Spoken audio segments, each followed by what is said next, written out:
Ladies and gentlemen, the Reverend Johnny Blumpkin presents T.M.I.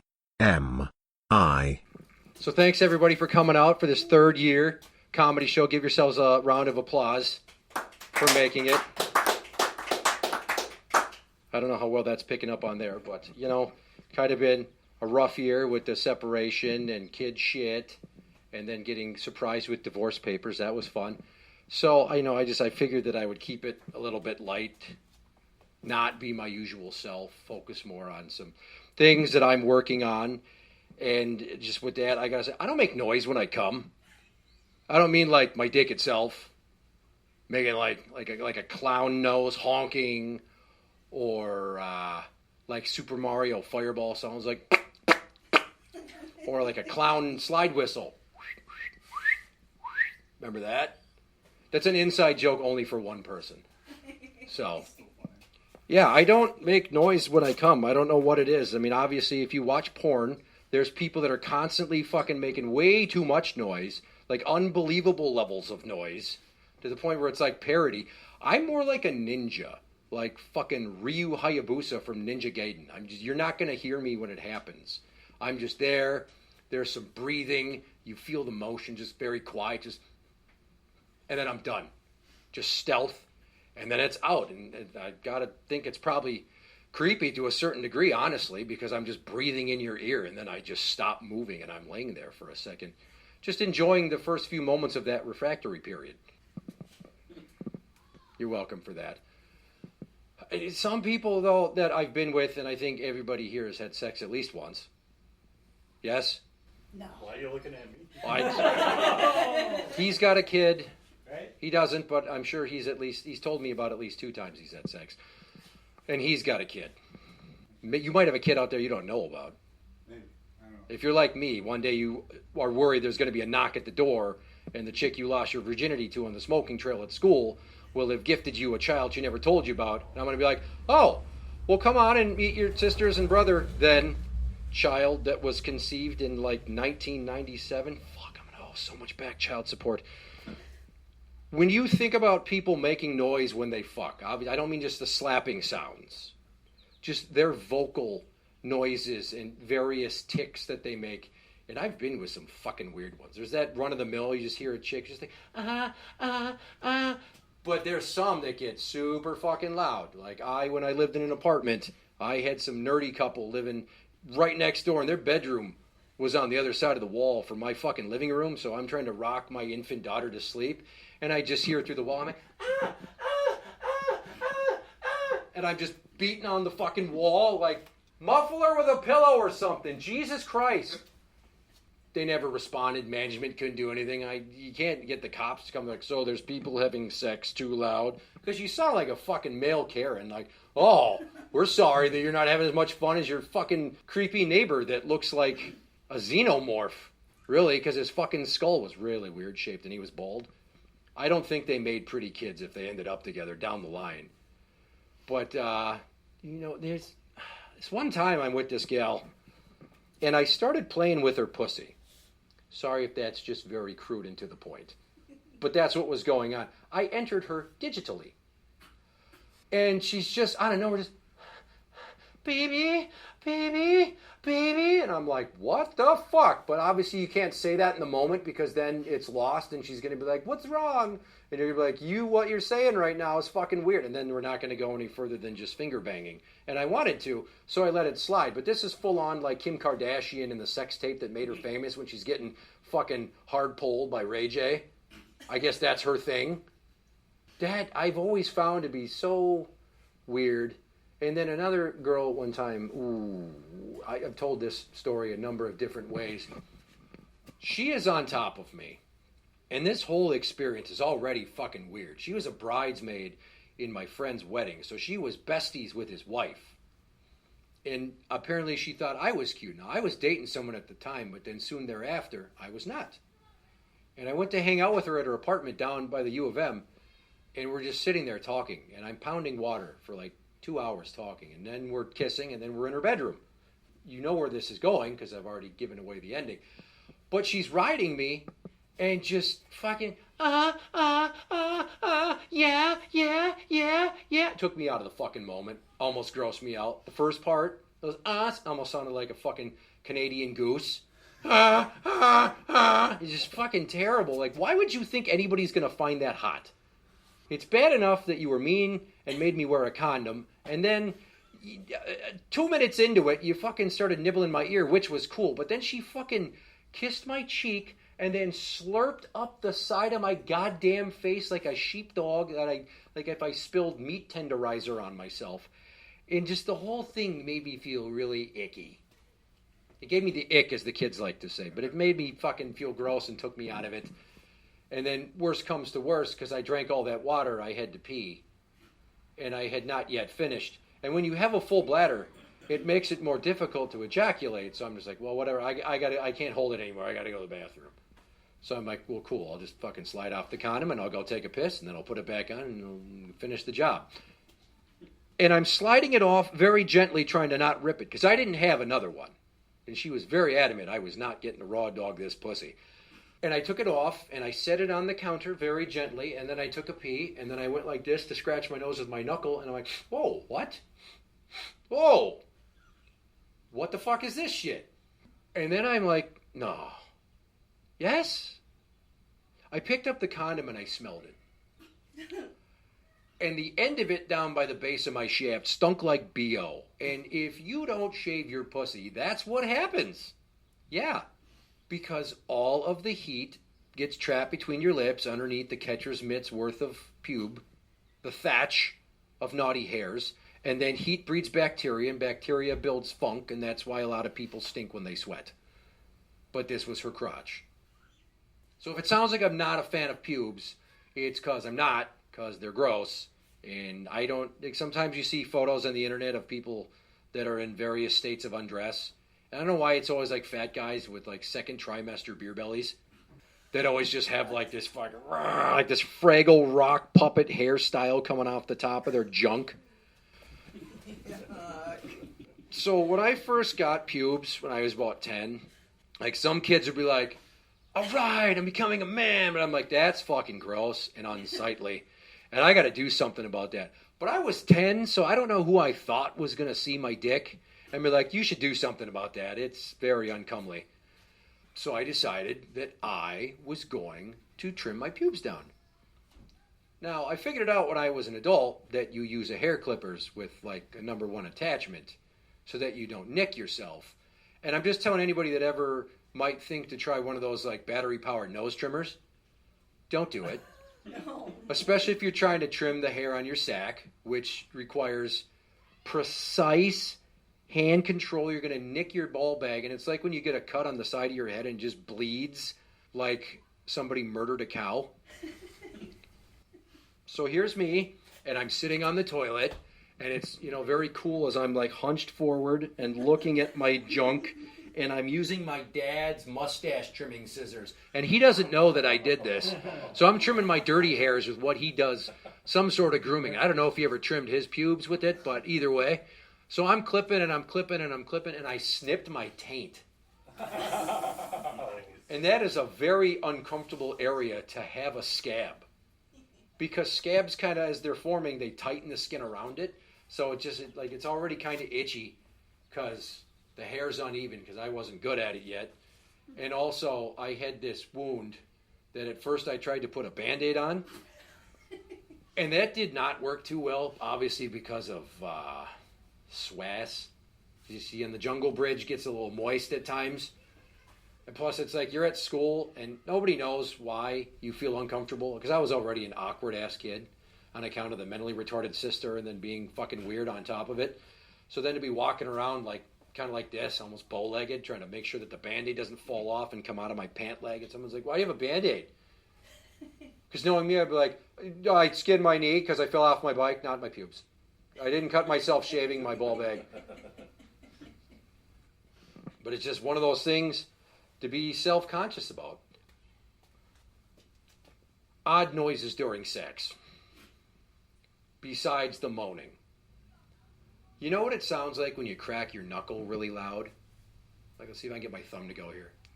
No. Okay, so could you audibly hear that some? Yeah, we can. Jesus Christ. Sounds like you got fucking 80-year-old lady arthritis in your knuckles. Yes, sir. Do you have like a secret Kumite you go bare knuckle box set on weekends or what? Maybe. Good God. So I was having intercourse one time, and a lot of these stories are very personal. You know, like I said, I just wanted to bare my soul tonight. So I was in my bedroom, my upstairs bedroom, my childhood bedroom, not when I got out of high school and my dad made me a new room in the basement so that I could masturbate with better air conditioning and spiders around me. And the gal I was dating at the time, because this was about 1998, gentlemen that are in the room that knew me then. Yeah. So she's riding me just vigorously. And I was having a really great time. I was hard as a rock, and it seemed like she was getting off because she was moaning, but then she got a little bit too anxious with the bouncing on my cock, and it slipped out. And then she sat on it, and then it made a popping noise like a knuckle cracking. And it hurt. I was like, ow! And she's like, oh my God, are you okay? Now, aside from the horror that is your dick bending, which, ladies, you don't know what it's like having a boner, you're not supposed to bend it. You don't try to contort that thing. There's no puppetry of the penis when you're fully erect. Especially when you're like 16 years old and you could fucking chop wood with that thing. So I stand up and it's just kind of hanging there. Like it's still as engorged as it was, but instead of going up, it's just kind of like limply hanging down, like defeated. And at that age, you don't have a lot to offer a girl. It's like, oh my God, did I just ruin my dick for life because I was fucking too hard? And she feels terrible. And I didn't want to make her feel bad, but she should. And it took a good 2 or 3 days before my dick was back to like upright tray as we're landing the plane function levels. It was fucking pretty scary for a hot minute there. I don't recommend having somebody accidentally sumo squat on your cock when you're as hard as I was. Especially, you wouldn't think it would pop like a knuckle. It's not a fucking bone, it's cartilage. So what the fuck? When you crack your knuckles, it's joint juice. Is my dick go up and down that many times during the course of a day when I'm 16 that it builds up all that fucking lactic acid and joint juice that made that sound? I didn't like hold a grudge against her, but I'd like to tell you a few more stories that make her sound kind of funny. Just because, you know, I'm a gentleman. When you're first fucking, like when you're in high school, you don't have a lot of experience. You don't know to, check things ahead of time. Like, is the bedroom door locked? Do you have condoms available? Do I have a beverage on the side table? Is there lube if I need it? Did she take her tampon out? Ladies, you can sympathize. You leave one in there for too long, it can be a problem. Toxic shock syndrome can happen. Can sympathize more than one way. Yeah, so she left the tampon in, and I didn't know it. And then I went to town, hard and fast, because that's the only way that young boys know how to fuck, because nobody tells them these things. Like, slow and steady wins the race. Be gentle. Make it about her. It's not like you're churning butter in a contest where the first one to make it turn to cream wins a medal. And I apparently got that thing really far up there, and she didn't even feel it. I just jammed that cotton, and she forgot about it, and like 2 or 3 days later, she had some pelvic pain, and she pulls out another tampon, and as she does, she kind of has to reach up there. And then she felt the end of a string and went, well, that's odd. So she calls me, and she tells me that she thinks that she forgot the tampon in before we had sex a few days ago, and that she's going to go to the clinic and get it checked out. Now, I imagine this is a very dignified procedure where a nurse or a doctor has to get right fucking face-to-face with your cooch almost and use a forceps or something. Not just his fingers, like, he's the Michigan State girls gymnastics team doctor. There's gloves on. He's not Larry Nassar. And he's going in there, and this fucking thing, holy shit. They said she was lucky that she came in when she did, because that fucker was way up there. And you don't think it's like an infinite space. I mean, when a chick's joking like, I want a guy with a dick so big it gives me heartburn, that's not really a thing. If a guy's got 14 inches of cock, first off, run away. You're going to puncture something. You're going to get sick. It's going to be very hurty for a number of days. But yes, the tampon that got lost off in the ether of her birth canal somewheres, then it's my fault. And I should feel a little bad, but she broke my dick. And years later, I was at Menards working, and this gal that worked there too, I'm like, hi, how are you? And then I recognized her as being this girl's sister. I'm like, oh my God, your sister broke my dick once. And she went, what? That's how I felt the need to introduce myself to her, which, I'm sure painted me in a very positive light. Another thing I learned the hard way, becoming a man, is, when you first try to eat a pussy and you don't know what to do, because you can't just, go look up that information on the internet, because this was, again, 1998.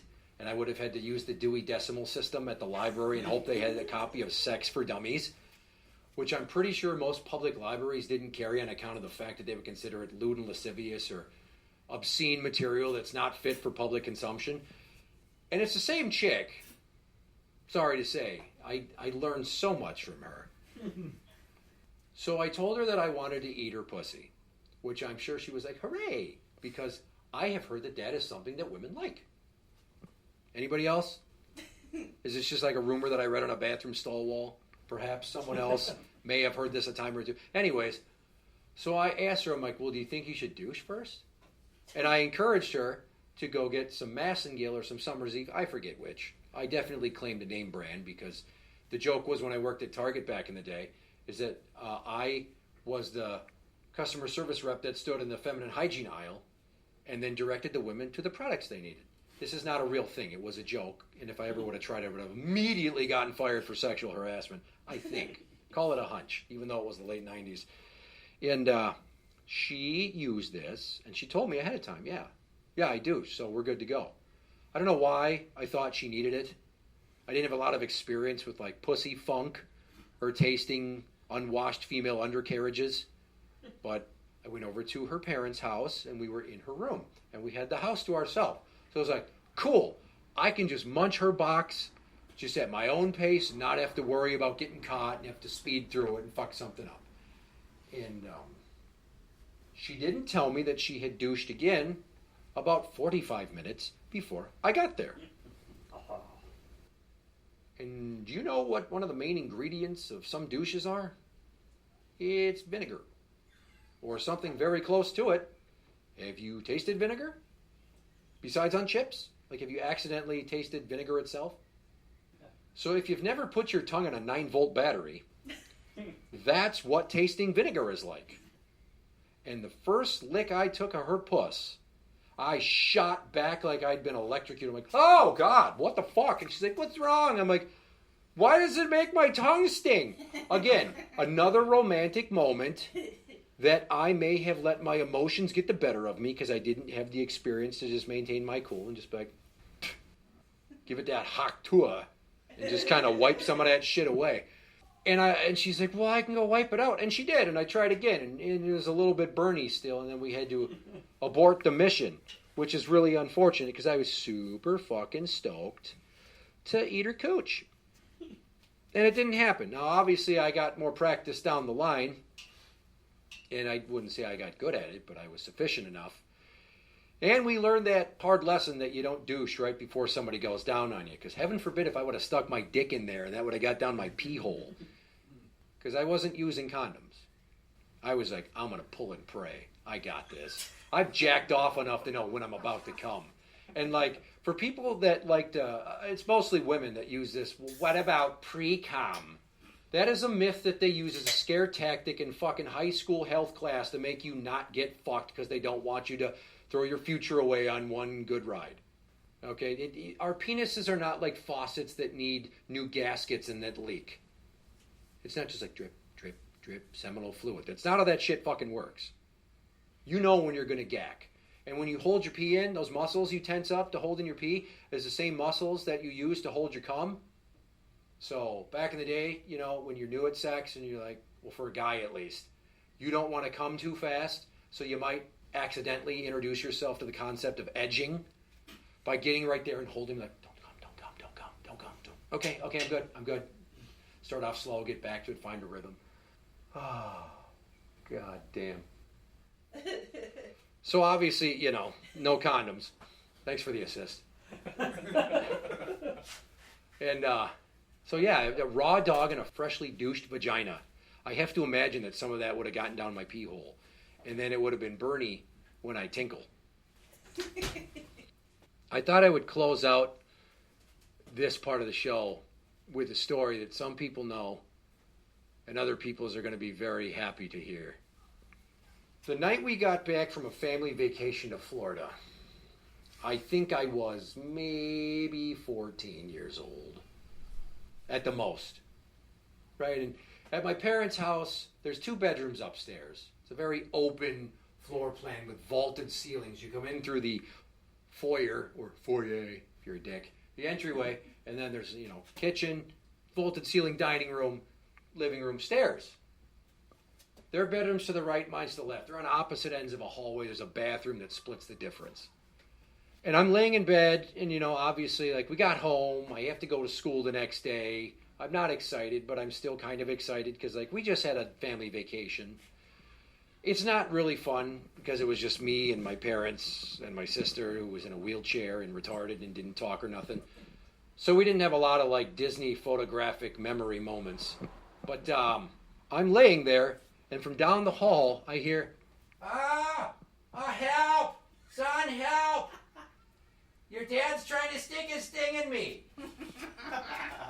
Why would that ever occur to any parent to say that to their kids? Because I don't know what she expected me to do.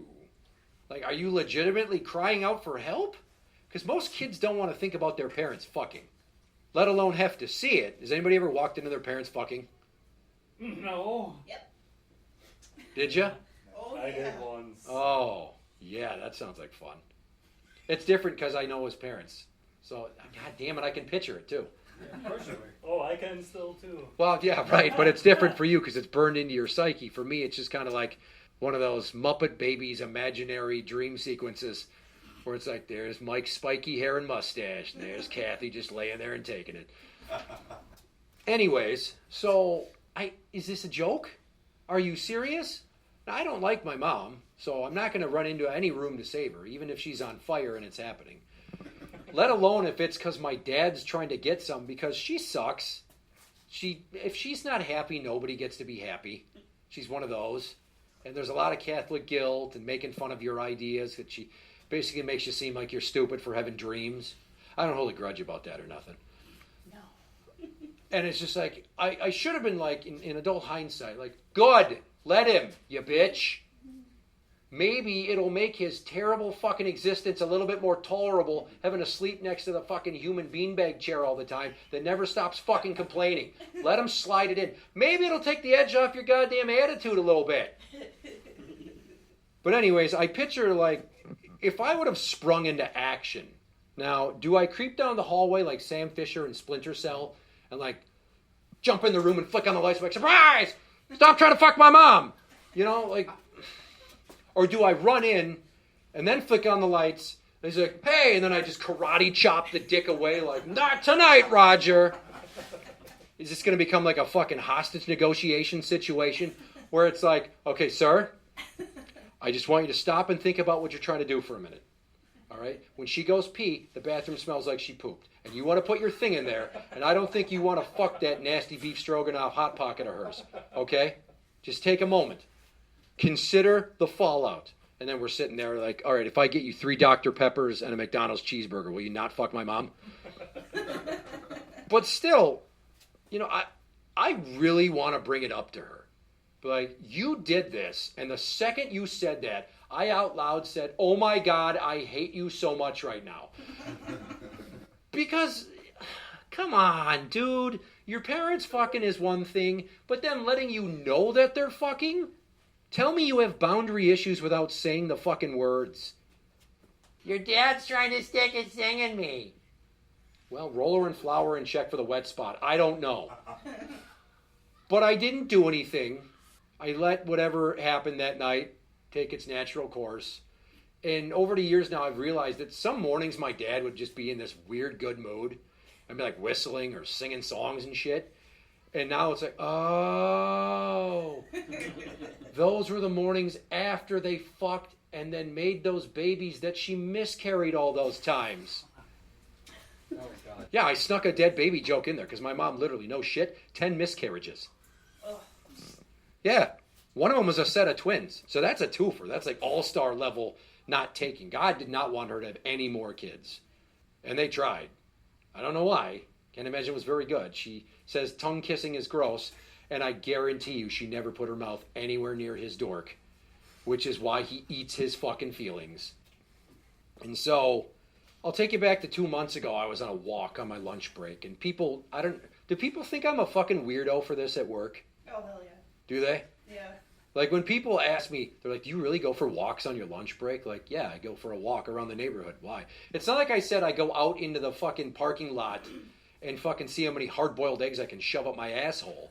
I go for a fucking walk. Well, why do you do that? You just like walks? Like, to clear my head, to talk on the phone with my friends and have deplorable conversations that would get me fired if anybody that worked here heard them, but mostly to keep my old back and legs from stiffening up while sitting in the break room for an hour.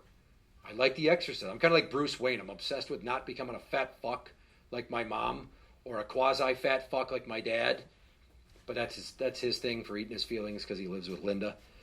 So I'm walking, and there's a path that splits two neighborhoods that leads one way to a park and the other to the second neighborhood. And as I'm walking, there's this ditch that runs along the path. And there's a little bit of water in there. We had a rainy year. Spring, it was like fucking monsoon season in Minnesota for some reason. And as I'm walking, I hear a duck.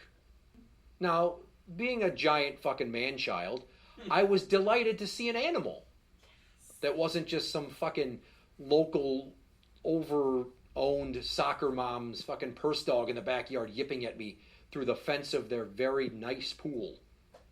And I look, and what I see is a mallard. But then it's like I'm like, is he trying to climb over a log? I'm like, oh shit. He was having intercourse. But he was not having consensual intercourse. I presume because the female was clearly in distress. Like, wah, wah, wah. She's trying to flap the fuck away, and she can't. Because me and him, we know. We had this conversation on an episode of my podcast once.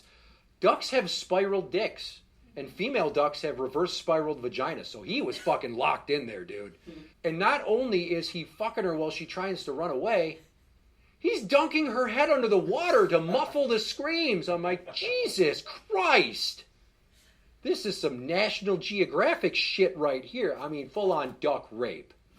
I don't think that she had like a rape fantasy and she was acting. And nobody had a phone and was putting it on their Nature Channel OnlyFans. Maybe she likes that kind of thing, and going back to earlier conversations, it was just weird sex noises. Have you ever been getting fucked from behind and wanted somebody to dunk your face in a toilet? Because I have to assume that, like, suffocation is not a big part of most people's sex. It's a very specific and unique kink. And I'm not saying that I want to be choked during sex, but I've learned to hold my breath the last 30 seconds before I come. It's pretty good. So I don't want to be choked during sex, but I get it. So this time, that defense mechanism in my brain clicked. That female duck was saying, help, he's trying to stick his thing in me. And I start looking around like, I'm going to fucking save the day this time. And I found a couple of sticks, and I'm throwing sticks at the male duck. And like, she was able to detach and kind of get away, but then he caught right back up because, I don't know, he was fueled by adrenaline and fucking female duck pussy juice. And he climbs back on. I'm like, fuck, no! Oh, I'm sorry. And there's nothing else to throw. I've exhausted the supply of available fallen fucking branches to huck at them. So I threw a rock, and then she tried to get away, and I thought maybe I saved her, but I also have a limited amount of time to take care of this. So I have to get going on my way. So I left it as it is, because this is nature and you don't interfere. It's like the fucking Animal Planet documentaries. You don't just go up and like kick a fucking lion that's eating a zebra or like throw a rock at its head. I had to let it happen. So I did my part. I finally jumped to action and tried to save the day. But then you had to go back, though. And then I had to go back to work, and roughly 6 weeks later, I saw the same female duck with 4 ducklings.